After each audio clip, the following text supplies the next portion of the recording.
And I would say of Gavin, like, he's legit smart. I don't think there's anything at all at the core other than misery, another deeply, deeply unhappy person who, you know, we should be rooting for him to get his life together. But someone who kind of externalizes everything. You know, there's nothing at the center, and so everything is about the public display. A truly wounded, screwed up person, like on a very deep level. Gavin Newsom, in every single interview I've seen him do, has passed the buck, even though he is the governor of the state. Yeah. He is pathetic. He's a snake. He's like the slimiest Democratic politician, certainly on a local. When Tucker Carlson and Anna Kasparian locked onto Gavin Newsom, it wasn't a debate. It was a political demolition derby.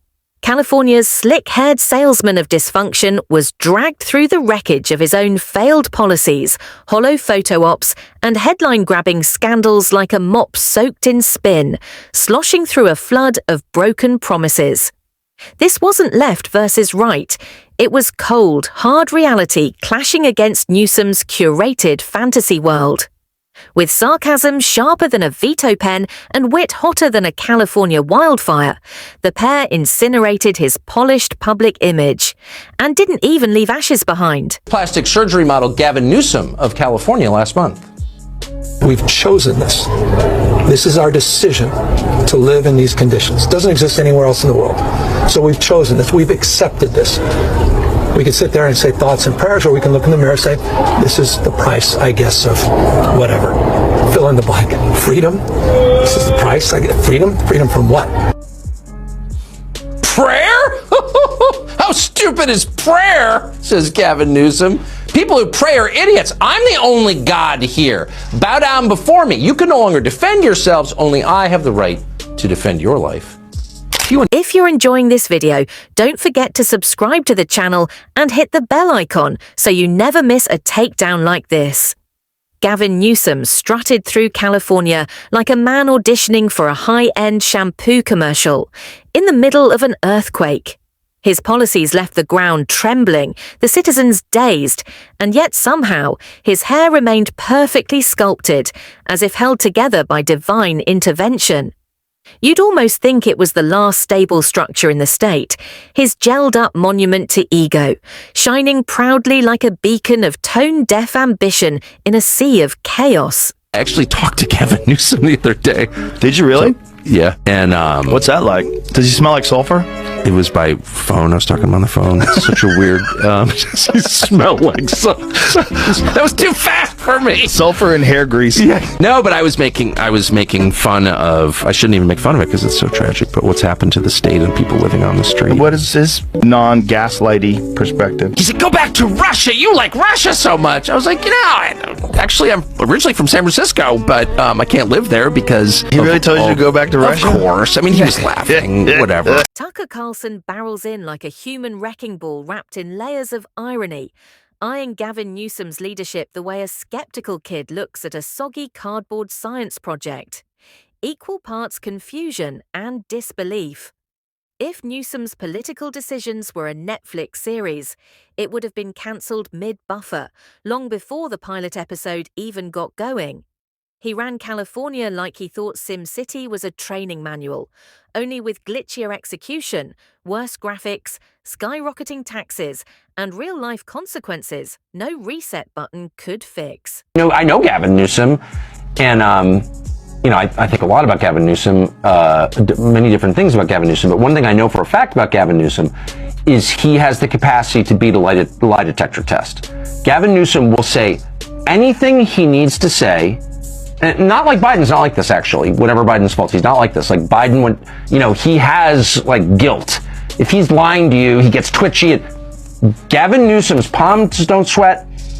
His respiration doesn't increase. His body temperature doesn't change. Nothing changes in Gavin Newsom when he lies to your face. Meanwhile, Anna Kasparian didn't need a sledgehammer. She came armed with receipts, razor-sharp sarcasm, and the kind of visible disgust that could curdle almond milk on sight. She strolled through Newsom's legacy like someone reluctantly touring a haunted mansion built from broken promises, soaring homelessness, and taxpayer-funded public defecation apps. In Gavin's California, you practically need GPS just to find a functioning gas station. But don't worry, there's a well-funded government map for tracking human feces on sidewalks. If that's what they call progress, the bar's not just low, it's underground. In 2014, voters in California overwhelmingly supported a ballot measure to support building more reservoirs in the state in order to bulk up our water infrastructure because we live in a drought-prone state. That passed in 2014. Funding was attached to it. You want to know how many reservoirs have been built since 2014? Zero. This state is an utter joke because of the people who are governing it. Gavin Newsom right now is at the top of that list. Tucker took one look at California's rolling blackouts and dubbed it the first state to revive the 18th century, complete with flickering candlelight and all the smugness of a TED Talk. They've got solar panels, wind turbines, and more EO's buzzwords than sense, but good luck charging your Prius when the grid collapses because someone dared to use a microwave during peak hours. It's the only state where plugging in your phone feels like spinning a roulette wheel. And still, they keep selling a vision of the future powered by fairy dust, recycled quinoa, and government optimism. Yeah, exactly. Are the American people going to see that the way that you see it, or? Well, as you know, the system in California does not include elections. I mean, it has nothing to do with what the people think. It's a machine state. It's the most corrupt out of 50. Kamala Harris was despised by most Californians, and she, was a sitting U.S. senator. Poor Dianne Feinstein, my neighbor in Washington. I don't think she was a horrible person, just for the record, but she was non-compos menace, and she could have lived well beyond. Ana Kasparian, with her trademark surgical precision, called out Newsom's magical thinking like it was an avant-garde theatre production of delusion and denial. Under his watch, the cost of living didn't just rise. It launched into orbit and applied for astronaut status. Californians weren't just moving out, they were fleeing like passengers on the Titanic. Only this time, the violinists were influencers live streaming their rent increases mid-caption. Newsom's idea of economic relief? Tax breaks for corporations with rainbow logos every June, and sky-high gas prices for everyone else year-round. He perfected the art of redistribution, take from the middle class and funnel it to whatever special interest group cut the biggest campaign check that week. Small businesses didn't just suffer, they vanished, swallowed whole by a bureaucratic fog so thick it practically deserved its own area code. Meanwhile, Tucker Carlson turned to California's education system and deadpanned that if the goal was to churn out confused, entitled, screen-addicted TikTok philosophers, mission absolutely accomplished. The state poured billions into public education, only to graduate kids who can't find their own city on a map, but can organize a climate justice protest using emojis, hashtags, and a drone.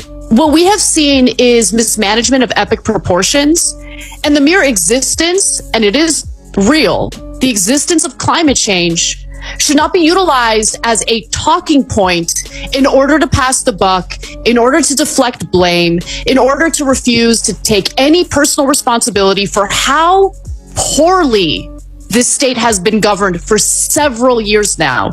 I'm so disgusted with these people. I mean, Newsom is the governor. He's the top dog in California. Ana Kasparian didn't ease up for a second. She tore into Gavin Newsom's COVID hypocrisy like it was a half-off sale at a moral bankruptcy store.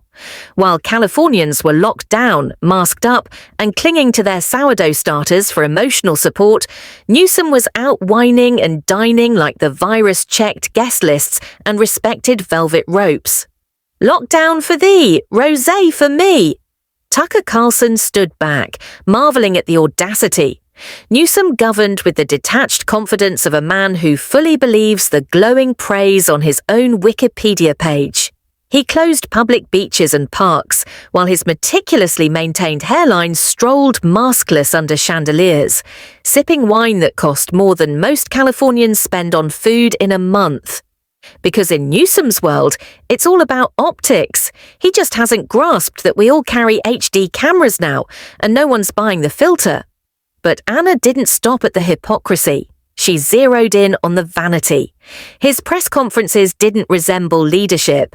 They looked like self-funded audition tapes for a movie he wrote, directed, and narrated from a drone hovering above his ego. Every line delivered with the smug confidence of a man who hasn't had a real-world encounter since the Obama administration. You could practically hear the fake applause track looping in his head like it was on autoplay. He recently in an interview, I can't remember, he's been doing these like podcast interviews to kind of rebrand himself as some sort of common sense guy. I've turned it down. Yeah, don't fall for it because it's total BS. But, he said something along the lines of, oh, I take personal accountability. I made a big mistake by getting caught. I was at the French Laundry. It's like some ritzy, fancy restaurant during COVID after I told Californians, don't get together with family members during the holidays. It's very dangerous, whatever. He said that he was having dinner with friends. It was his friend's birthday. No. He was having dinner with his donors. So even in the context where he's pretending to take accountability, he's lying. Gavin Newsom turned California into an open-air experiment in bureaucratic compassion and policy paralysis.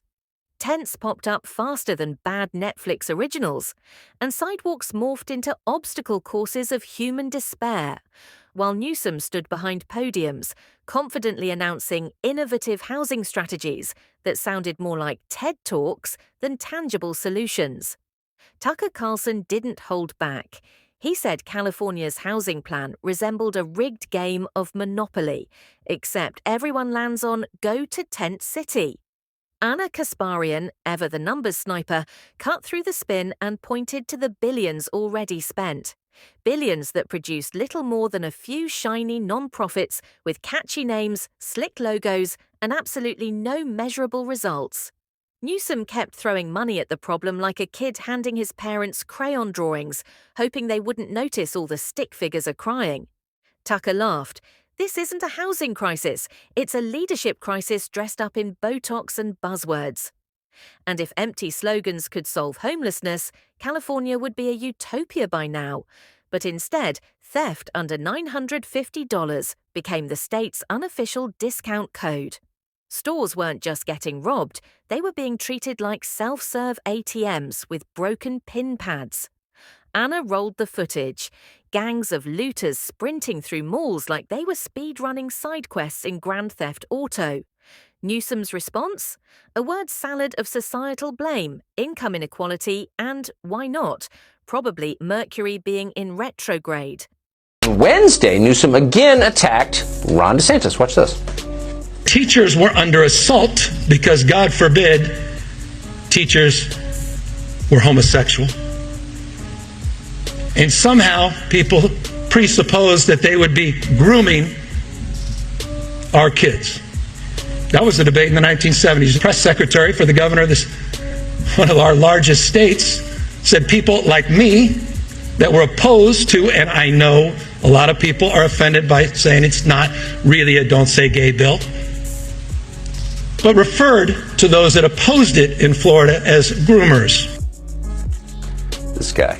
Tucker Carlson came armed with receipts from police departments that lost funding faster than a crypto startup in a market crash. California didn't just defund the police, they demoralized them, turning cities into open-world RPGs set in post-apocalyptic vegan communes where law enforcement is optional and consequences are theoretical. But there stood Gavin Newsom, chin high, jaw locked, spray tanned to perfection, like a mannequin for dystopian chic, looking like he'd been styled by the climate emergency itself. Every summer, as California went up in flames, Newsom took to the podium with the confidence of a man delivering a TED Talk from a pile of smouldering brush. His wildfire strategy? Post Instagram selfies, guilt trip anyone driving a truck built before 2015, and casually blame Texas for everything short of the sun rising. Meanwhile, forests burned unchecked, towns were leveled, and insurance companies bailed on the state like they'd just walked into a crime scene. Tucker summed it up perfectly. It's like the captain of the Titanic applying to run a cruise line. then acting surprised when people bring up the iceberg. You know, so I've been friends with Gavin Newsom for a long time. I know his ex-wife, and I have been bothering him for years. Like, you should come on my show, and he was kind of open to it. And then he whips around. And he's like, "No, you should come on mine." I was like, "Oh, I would love to, because I would love to debate him about what he's done to my state." And then I watched a parade of people go on, some of whom are good friends of mine, by the way, conservatives go on his show. And I realized, and I'm not attacking them at all, I almost did, but then I realized, oh, wait a second, this is like, this is not, the point of this is not to have a real conversation. Anna Kasparian quipped that if Gavin Newsom ran for president, his campaign slogan would be "Make America California Again," which sounds less like a promise and more like a national emergency waiting to happen. She roasted him mercilessly for trying to export California's values like they were trendy souvenirs rather than cautionary tales to avoid. Putting Gavin Newsom in the White House would be like installing a smoke machine in a fire alarm, handing out paper straws with military rations, and mandating hair gel for national unity all at once. He envisions a country ruled by vibes, hashtags, and rolling blackouts where your tax dollars fund interpretive dance projects and energy policies dreamed up by folks who think electricity comes from the Wi-Fi. Anna wrapped it up tightly. Newsom's vision is a fever dream wrapped in glossy speeches and solar panel subsidies, but the only thing truly sustainable about it is the ongoing disaster. He promises equity while deepening divisions, sells hope but delivers policy gridlock, and preaches unity while weaponizing virtue signaling. Gavin Newsom isn't a leader. He's a lifestyle brand for failed ideas, polished with a shiny finish. And still he grins, hair perfectly coiffed, suit impeccably crisp, as if he's cracked the code to modern leadership. Just keep the speeches vague, the lighting flawless, and the Twitter feed curated. Meanwhile, Californians pay more for gas than most Americans pay for rent, while getting less electricity than a hamster on a wheel. Tucker Carlson sums it up perfectly. America doesn't need another smooth talker with the cologne commercial aesthetic and the crisis management skills of a damp sponge. We've seen the trailer, heard the promises, and trust us. We're not buying the ticket. Anna Kasparian closes with a smirk sharper than Newsom's own jawline. If Gavin Newsom wants to take California's brand national, maybe he should start by explaining how he turned the Golden State into a cautionary tale of glamorized dysfunction and failed leadership. Because before you sell a bold vision for the country, you might want to fix the parts of your own state that are already broken beyond repair. And just when you think the roast is over, think again. Every time Gavin Newsom flashes that perfect smile into a camera, somewhere a power grid flickers in protest. The hair gel holds strong, but the state, that's a far less stable story. Newsom's greatest talent wasn't governance, it was turning every failure into a virtue, every blunder into a bold stance, and every carefully staged photo op into an artful escape from accountability. While California's cost of living shot through the stratosphere, Gavin Newsom was busy penning love letters to his own reflection in Vanity Fair. It wasn't about serving the public, it was a performance for a fan base that never demanded results, only vibes and style points. And as wildfires raged and residents fled the state in droves, Newsom clung to his progressive brand like a televangelist clutching a golden mic on Judgment Day. Tucker Carlson laid out the cold, hard truth.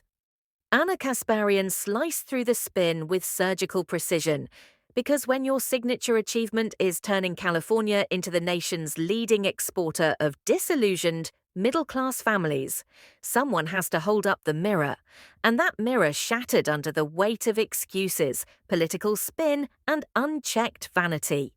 Gavin's idea of leadership was pure theatre, grandiose speeches over empty solutions, public appearances over real results. From botched energy mandates to his infamous dinner at the French Laundry while locking down the entire state, his hypocrisy practically wrote the jokes for the critics. This wasn't just a roast, it was a eulogy for the myth of Gavin Newsom as the future of the Democratic Party.